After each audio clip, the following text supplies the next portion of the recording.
here we are, we're back in the studio after taking a shot out on location in the park.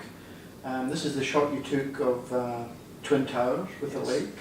Obviously you've got a great contrast there in exposure between the sky and the water. And can you chat through this image? Now you took an image without a filter and with a filter, just to show us the difference. Can you talk us through these two images? As you can see, without the filter, with the high contrast, normally the camera will always take the part, it will capture more of the light. In that case, that being the case, the bottom portion will be very dark, as what you see here.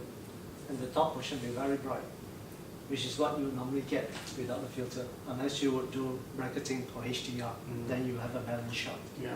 So in this case, a filter makes a lot of difference, as this shot would show.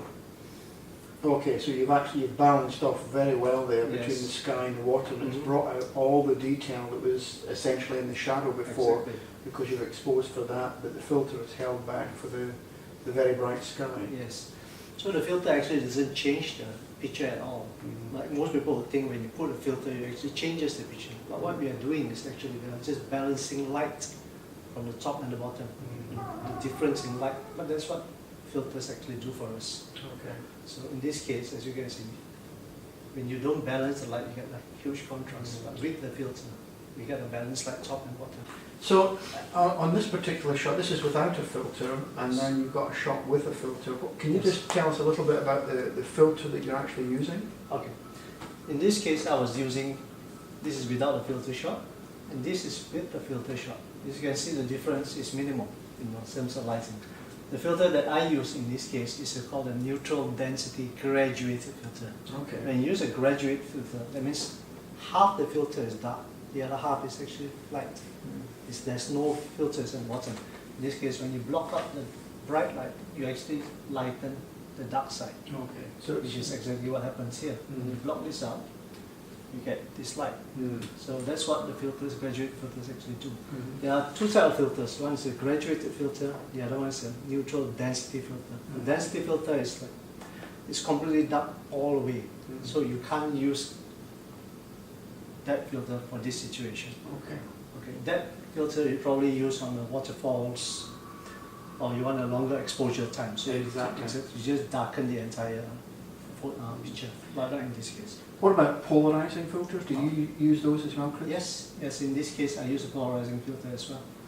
With the polarizing filter, you can actually filter out all the light, the glare that comes out from the water, that bounces off the water in this case, which is why you see everything so clearly. You don't see any glare. So you're actually using two filters here? Yes, I would normally use two filters here, but in this case I was using a Daisy filter, which is a new product, and it comes in 2-in-1. It actually has a graduated filter from 2 to 8, from ND2 to ND8, which is 1 to 3 stops on the inside, and on the outside it actually has a circular polarizer. So instead of carrying two filters, I just need one. And it does the job. Well, we can see here quite clearly the difference between those two shots, before and after. And this is before you've even started post-processing. Yes, exactly. Yeah. Okay, Chris, here's your two shots. You've shown us already the difference between the two shots of with and without filter. Can we just run through now briefly your post-processing workflow and what you do to the image in terms of adjustments once you bring it into your post-processing application? I see you're using aperture here. My processing is normally very minimal because I try to shoot brighter than what the picture actually is, so I gather as much details as possible. So in most cases, most of the time I just run this recovery, and that just adjusts the highlights and brings the highlights back. Exactly. And I lighten the shadows to bring in more details from the dark. The trees here. See the darkness, and now it's a lot brighter. All right. To control the highlights a little bit more and reduce the black point. And that's about it.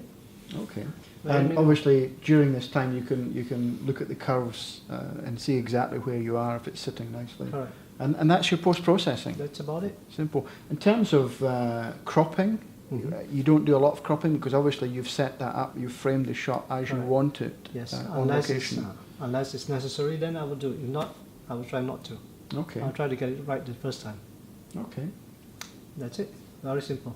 Very simple A minute, post-processing, less than minimal. a minute. Yeah, That is done. okay.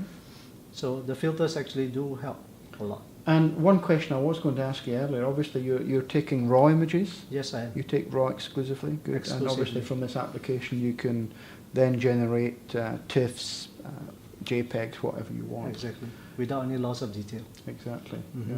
And the nice thing about Aperture is that's non-destructive. So Yes. you can make all your adjustments and create your JPEGs and then change it if you so wish. You're not losing that at all. Yes. Great. Okay. So Chris, thanks very much for all your information today. Is there any tips you'd like to pass on to other photographers? Any thoughts you might have? I think the most important thing I've learned about landscape is about being patient, about waiting for the right moment, waiting for the right light. And more importantly, never think that there's nothing else to shoot there. No matter how many times you go back to that one place, there's so many angles to shoot from. There's so many different lights. And anything can happen in that same place that you go to. A piece of driftwood will wash up on the shore. Somebody might have felled a tree, or you might meet a squirrel or a fish. You know, anything can happen. Doesn't matter how many times you go back to the same very place. You can always get a different shot. There's no such thing. And your portfolio certainly demonstrated that. Some of those shots around Penang are beautiful. And I think even some of your photographer friends don't believe that they're actually shot in Penang. Yes, it's true. Because if you don't go back to the same place, you're not going to see a different view. If you go there once in the afternoon, you're going to see an afternoon view. If you go back there in the morning or in the evenings, you're going to get a totally different view, aren't you? Yeah. And I think that's the beauty of landscape photography. It's different all the time. Yes. So even like an island in Penang I've been shooting for the last 3.5 years, I'm not bored of it. I don't think I've captured the best of Penang. I think there's so much more to shoot in Penang.